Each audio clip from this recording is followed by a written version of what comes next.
Alors, qu'est-ce que vous pensez de ce titre Allons à la plage?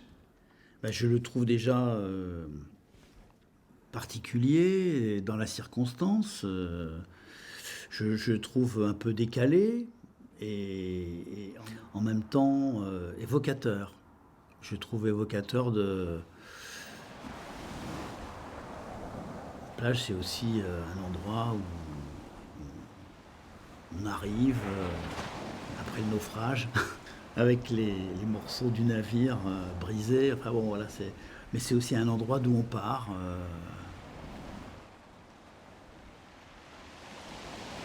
vers d'autres contrées. Si vous deviez expliquer qu'est-ce que c'est en fait ce projet, comment est-ce que vous le décririez pour quelqu'un qui n'en a jamais entendu parler? C'est l'idée de participer à résoudre un problème humain dans une structure sanitaire ou médico-sociale à travers la résidence d'un artiste pendant plusieurs mois, donc sur un long terme, en créant avec les soignants des objets artistiques. Allons à la plage, aujourd'hui, c'est une histoire qui commence ici, où Catherine venait de prendre son poste de médecin co à Clamecy, voilà, venant de Paris. Et elle dit, voilà, je découvre l'état des lieux dans cette EHPAD. Je me rends compte qu'il y a de tous les côtés plein de problèmes qui se posent. Et il y en a un en particulier, c'est la question du silence autour de la mort.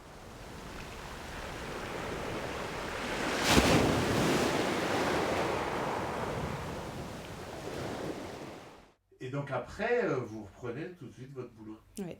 Et c'est pas trop difficile ça comme... Mon premier décès, j'étais même en stage, je crois, mon tout premier stage. Et je sais que je me suis mise à pleurer, je suis sortie. Parce que c'était une première fois, compliqué, j'avais 16 ans. Jamais confrontée à la mort, donc forcément... Et puis après, je suis sortie, je suis partie pleurer, boire un coup, et puis je suis revenue, puis c'était reparti. Donc la plage c'est ça, c'est aussi le sable et peut-être pas l'écoulement mais du temps, mais en tout cas sa présence matérielle avec ce travail. Et c'est vrai qu'après mes collègues m'ont dit faut qu'on en parle quand même un petit peu, Émilie, c'est la première fois. Mais j'en ai jamais trop parlé, parce que pour moi, ça, je sais pas comment dire en fait. Voilà, la personne est décédée, je l'ai accompagnée, mais j'ai d'autres personnes derrière, en fait, qui comptent sur moi encore. C'est ça que je me dis, donc j'avance, je continue, j'ai du travail.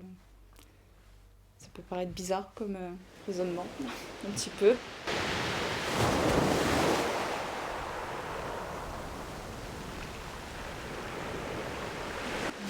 J'arrive à l'idée que peut-être que si on demandait aux gens de faire un film sur le sujet, alors ça favoriserait la remise en route de la parole. Parce que faire des groupes de parole, oui, mais montrer à d'autres encore des positions sur ce sujet, ça peut encore plus créer un dynamisme autour de cette remise en mouvement de la parole.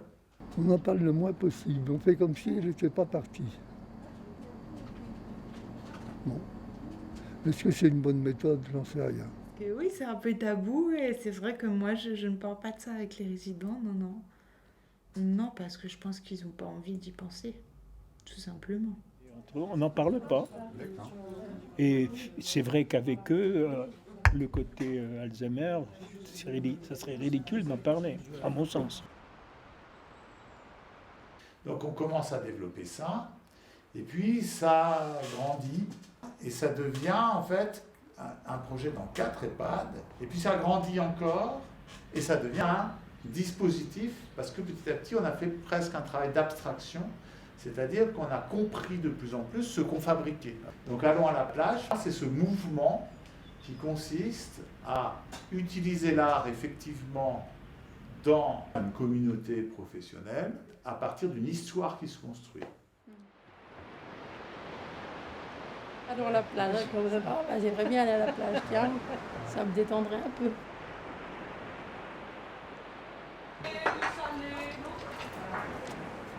Un petit chiffre. Encore. T'es encore endormi?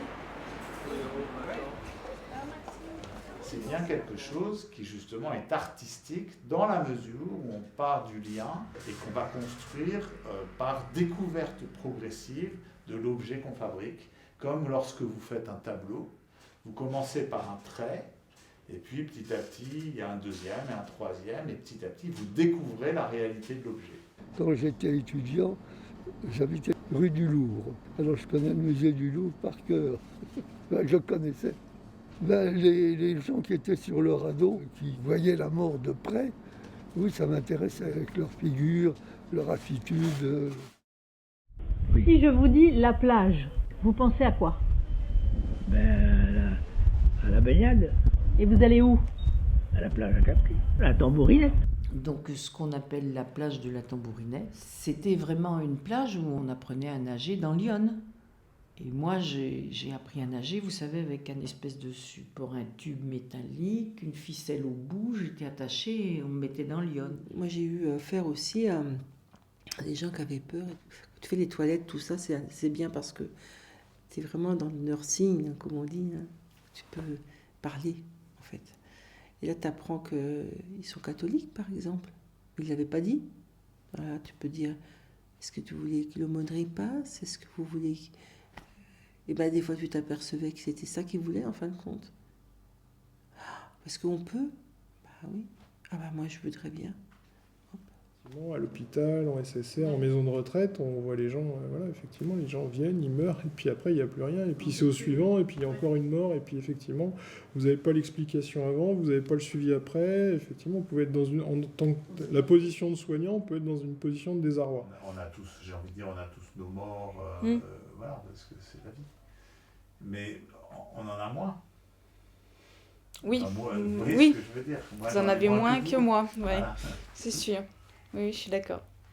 Et oui, c'est pour ça qu'il faut bien faire la différence entre le travail et la vie personnelle, je trouve. Donc Allons à la plage, c'est un premier de ces dispositifs qui serait à utiliser pour d'autres problèmes qu'ont les structures sanitaires et médico-sociales et qui ne sont pas des problèmes techniques, qui sont des problèmes humains. Donc apporter l'art pour essayer de ne pas prendre ces problèmes de face et plutôt de partager la connaissance que tout le monde a plutôt que d'avoir un sachant qui vient dire qu'est-ce qu'il faut faire, comment ça marche, quoi.